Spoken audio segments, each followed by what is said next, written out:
5 দিনব্যাপী যে ঋতব্রত দাস ও চন্দ্র দাসের কণ্ঠে দেশাত্মবোধক কবিতা আবৃত্তির কথা ছিল, তার আজ দ্বিতীয় দিবস। আজ আপনারা শুনবেন চন্দ্র দাসের কণ্ঠে একটি দেশাত্মবোধক কবিতা আবৃত্তি, সৌজন্যে আখ্যান। সঙ্গে থাকুন, ভালো লাগলে লাইক করবেন। শুনুন চন্দ্র দাসের কণ্ঠে দেশাত্মবোধক কবিতা আবৃত্তি। সার্থক জনম, কবি শুভ দাশগুপ্ত। যে ছেলেটা চায়ের দোকানের এঁটো কাপ ধুচ্ছে রাস্তার ধারে, তাকে ডাকুন। তার কানে কানে বলুন, সুজলাং সুফলাং মালায়জসী তালাং। হ্যাঁ, বেশ সুন্দর করে বলুন।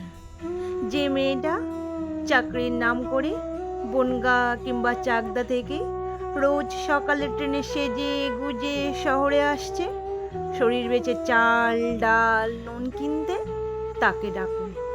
তার কানে কানে সুরেলা কণ্ঠে বলুন, সার্থক জনম আমার, জন্মেছি এই দেশে। যে ছেলেটি লটারির টিকিট নিয়ে দরজায় দরজায় ঘুরছে আর বলছে, বিশ্বাস করুন আমি ভদ্রলোক, আজ 10 বছর হলো আমার কারখানা বন্ধ, লক আউট, তাকে ডাকুন। তার কানে কানে বলুন, বলো বলো বলো সবে, শত বিনা বেনু রবে, ভারত আবার জগত সভায় শ্রেষ্ঠ আসন লবে। রাতের আকাশ কাঁপিয়ে অজর ধারায় বৃষ্টি নামলে যে মা আজও লণ্ঠন হাতে টালির ঘরের দরজায় ঠাঁই দাঁড়িয়ে থাকেন তার খোকন ফিরে আসবে বলে, যে খোকনকে এমনই এক বর্ষার উন্মুক্ত রাতে কালো গাড়ির পুলিশ ডেকে নিয়ে গিয়েছিল, আর বরানগরের রাস্তার ভোরের ঘুম ভাঙা কুকুর প্রথম দেখেছিল যার গুলিবিদ্ধ রক্তাক্ত লাশ, সেই মাকে ডাকুন। তার কানে কানে বলুন, হাম বুলবুলি হ্যায় ইসকে ইয়ে গুনমিতা হামারা, সারে জাহা হামারা।